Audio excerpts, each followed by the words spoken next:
I'm falling for you. 단체가 있었어요. 그러니까 이상설 선생을 중심으로. 이상설 선생이 오래 사셨다면은 임시정부에, 고종헌제 돌아가신 다음에 임시정부의 대통령이 되지 않았을까 싶은 분인데, 그러니까 일찍 돌아가셨죠. 저분이 아주 신망있고, 또 돌아오지 않는 밀사라는 후광도 있었고, 그래서 상당한 지도력을 발휘하셨는데 굉장히 불행하게 돌아가셨습니다. 왜냐면은 이제 1차 대전이 벌어지니까 1차 대전에서 중국, 독일 편에 섰는데 거기가 졌잖아요. 일본이 이겼잖아요.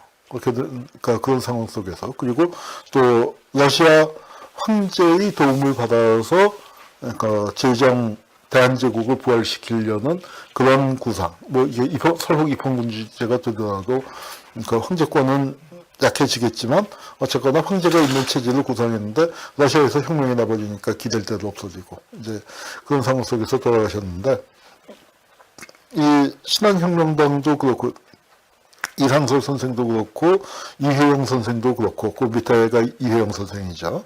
여기 그러니까 이분이 이상설 선생, 그리고 여기가 이회영 선생입니다. 이분들이 꿈꿨었던 게 고종을 망명시키는 거예요. 여기서 보면은 이제 이런 분들, 신규식 선생도 신한혁명당 관계했었고, 박은식 선생, 또 유동열 선생, 이제 이런 분들인데, 이 고종을 망명시키는 걸 좀 추구했었죠. 그건 무슨 얘기입니까? 이분들도, 그러니까, 입헌군주제 정도였지, 그러니까 공화제를 처음부터 생각한 건 아니었고, 아마 고종이 살아있는데 공화제 한다고 했었으면 대중들을 설득하기 어려웠을 거라고 판단을 하셨을 겁니다. 이분은 누구냐면 고종의 내부예요. 고종의 누님의 남편. 그러니까 이분이 고종 황제를 망명시키려고 이회영 선생하고 사돈을 맺으셨거든요. 그래서 북경에다가, 이게 아예 중국에서 이런 집에 중국식 복장을 하고 계신데, 그러니까 이분이 고종 황제를 망명시키려고 그랬었고, 아마 그래서 독립운동 진영에서는 그 기밀이 새 나가서 독살당했다. 독립운동 진영에서는 그렇게 믿고 있는 겁니다. 근데 우리가 이 부검을 한 건 아니니까 증거는 없지만, 고종 황제 돌아가신 다음에 시신의 모습을 목격했었던 사람들, 특히 그 기록을 제일 자세히 남긴 건 윤치호입니다. 윤치호가 친일파로 알려져 있지만, 여기 어디, 잠깐만요. 요 윤치호가 고종 황제 독살의 근거, 그래갖고 여러 가지를, 썼죠. 이렇게 식혜 드시고 30분도 안 돼서 경련을 일으켰고, 또 그 다음에 돌아가신 다음에 팔다리가 부어올랐다. 그래서 한복이라는 게 널널한 건데 옷을 벗길 수가 없었다는 거예요. 그래서 바지를 찢었다. 그 다음에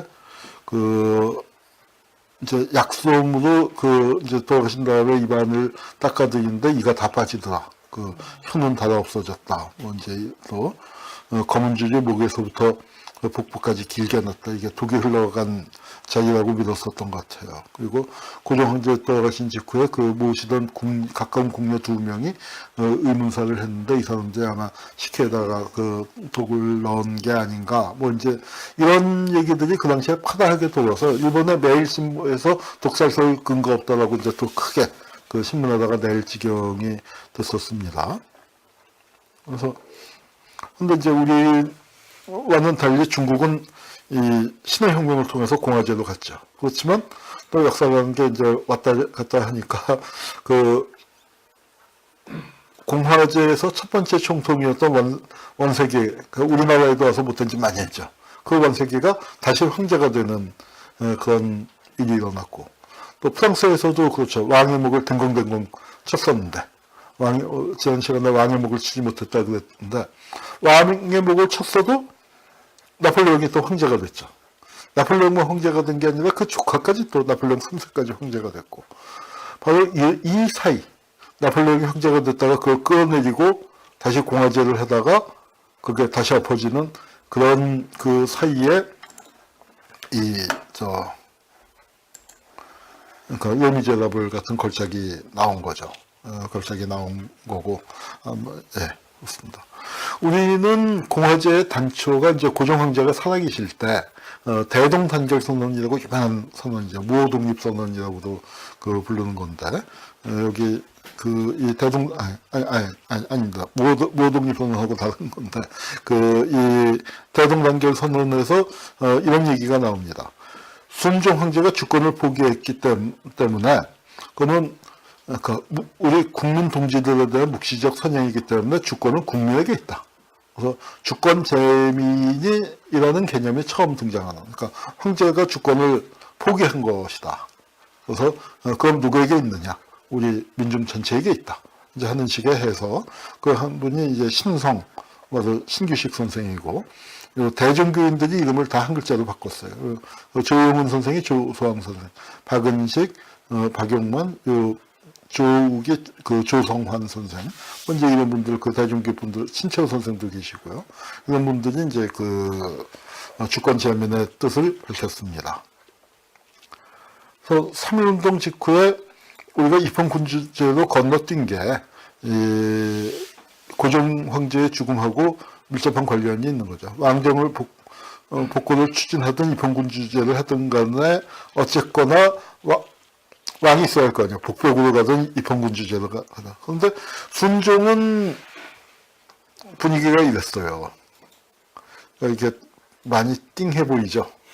그러니까 아마 이제 어렸을 때는 명민했다고 하는데, 이제 황태자 시절에 이 독설 기도가 있었는데, 고종이랑 같이 이제 부자를 독살하려고 했는데, 커피에다 아편을 탔는데, 고종은 맛이 이상하다가 안 마셨는데, 이 순종은 커피 맛을 잘 몰랐든지 이걸 다 마셔갖고 이제 띵한 상태가 됐습니다. 그래서 순종이 별로 상태가 좋지 못하다는 걸 뭐 소문이 나서 다 알았을 테니까 순종에 대한 기대가 없었고, 어린 영친왕이 있었죠. 근데 영친왕이 이렇게 됐잖아요.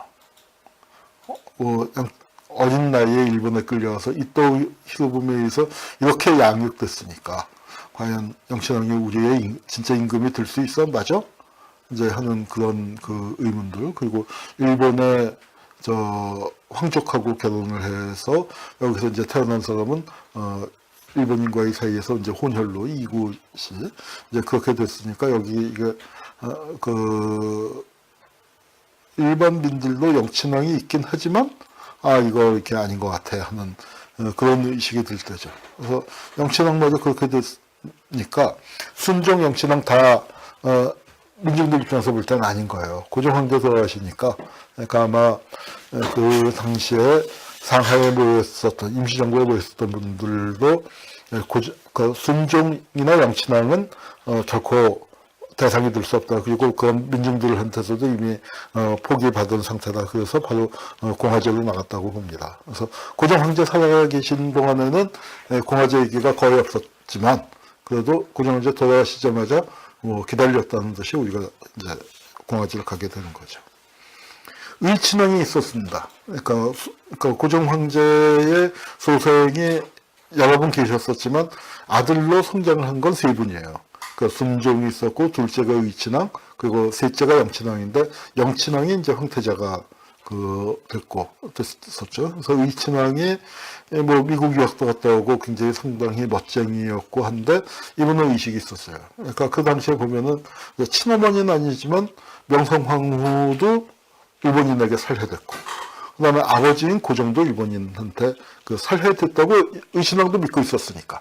그러니까 이제, 그게 사실이냐 아니냐 우리가 입증할 수 없어서 그렇지 중요한 건 그 당시에 의친왕이나 왕실 주변에서는 다 고종이 독살된 걸로 믿고 있었단 말이죠.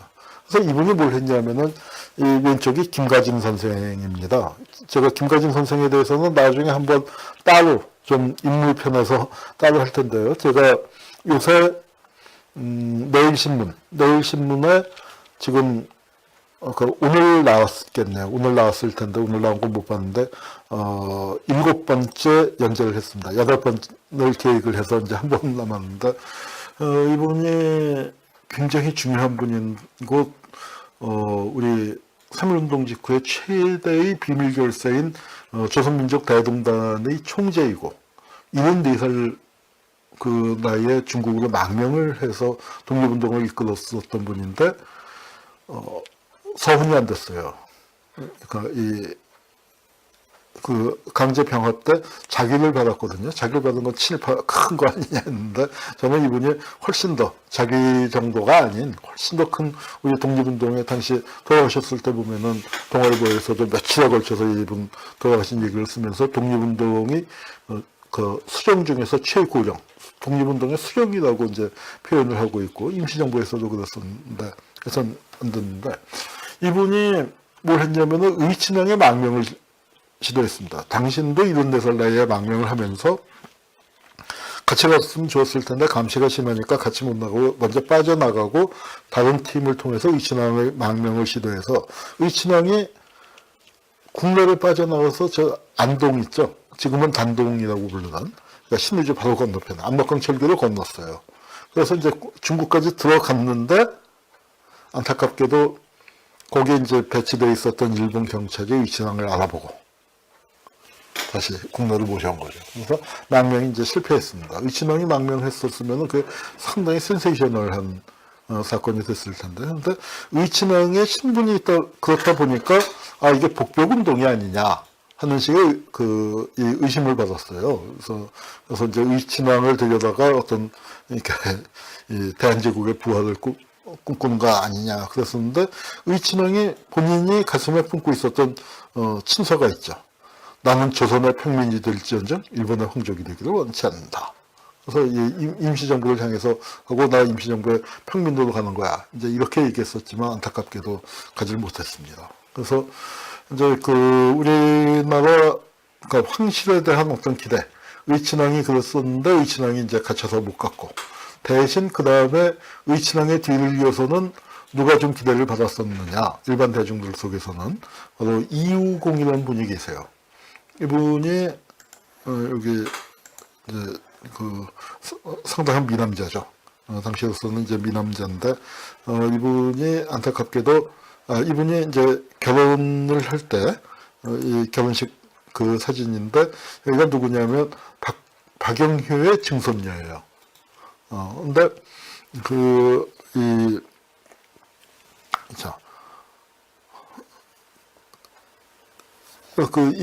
이우공이 의친왕의 둘째 아들이지만 족보가 어떻게 되냐면은 대원군의 맞손자가 된 거예요.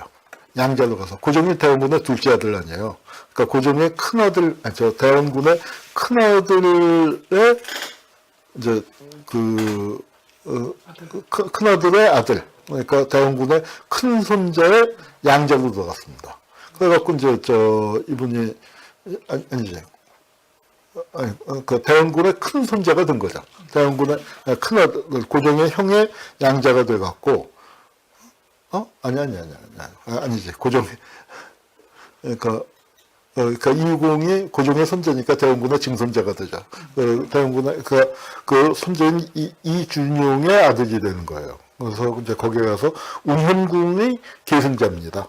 그래서 운현궁이 계승자니까 이시왕실, 작은 왕실로 보면은 거기에 이제 적선이 듣는데, 그걸 일본인 황족하고 결혼을 시키려고 하니까 얼른 박영효 집하고 이제 결혼을 했는데, 안타깝게도 여기 히로시마에서 원자폭탄 맞아서 거기서 이제 세상을 뜬 겁니다. 세상을 떠서. 그래서 여기 가면 히로시마 공원에 가면은 한국인 원폭 피해자 희생비가 있어요. 이게 참 남북분단이 된 게 안타까운 게 나가사키에는 조선인이에요. 히로시마는 한국인이에요. 그래서 이것도 참 가슴 아픈 일인데, 근데 거기 이제 요 비석에 한국인 원폭 피해자가 있고 요 옆에 있는 게 이유공 전화를 따고 이제 써놓은 겁니다. 여기 옆에 작은 줄에. 그래서 이분이 이렇게 희생이 됐고, 자, 그래서 이제 이시왕실은 끝나버린 거죠. 그러니까 기대를 가질 사람이 아무도 안 남고, 영신왕이 일본에서 살고 있었지만 일본군 장군이 돼서 그렇게 살고 있었는데, 영신왕이 해방된 다음에 당연히 귀국을 원했는데 이승만이 귀국을 허락 안 했습니다. 그거는 어찌 생각하면은 이해가 가는 측면도 있어요. 그러니까 이승만의 제왕적 봉건적 사고방식도 있었지만 당시 이승만만 그런 게 아니라 아직 국민들이 그런 의식들이 남아있었기 때문에 영친왕이 들어오면은 민주주의 또 민주공화국 만든 지 얼마 안 됐는데 이게 좀 이상해질 가능성이 있다고 판단을 해서 귀국을 허락하지 않았습니다. 그런데 참 불행한 일이죠. 영친왕도 어쨌든 영친왕이 또 한때 일본 국적을 취득하려고 그래갖고 또 난리가 난 적이 있었는데 하여튼 그렇습니다. 근데 이승만의 의식 속에는 영친왕에 대한 묘한 경쟁의식이 있었는데 말이죠. 이승만이 전준희 씨거든요. 그래서 양녕대군파예요. 고종 집안은 세종대왕, 그 충녕대군의 자손 아닙니까? 셋째 아들. 여긴 큰 집이에요. 이승만 때 2인자 노릇을 했던 이기붕은 효령대군파예요. 그러니까 이게 이제 보면 큰 첫째 집, 둘째 집, 셋째 집인데, 그러니까 이승만한테 이런 의식이 있었다고 그래요. 이게 이제 이기붕이고, 이기붕의 큰아들 이강석을 이승만의 양자로 들였죠. 그래서 셋째 집에 말아먹은 조선을 큰 집, 둘째 집을 다시 일으켜보자. 이제 이런 의식이 있었다, 봉건적인 의식이 있었다고 하는데, 안타깝게도 이렇게 4.월혁명이 나면서 이기붕 씨 일가족이 그 자살하는 그런 비극이 있었습니다. Time stops when I'm falling for you.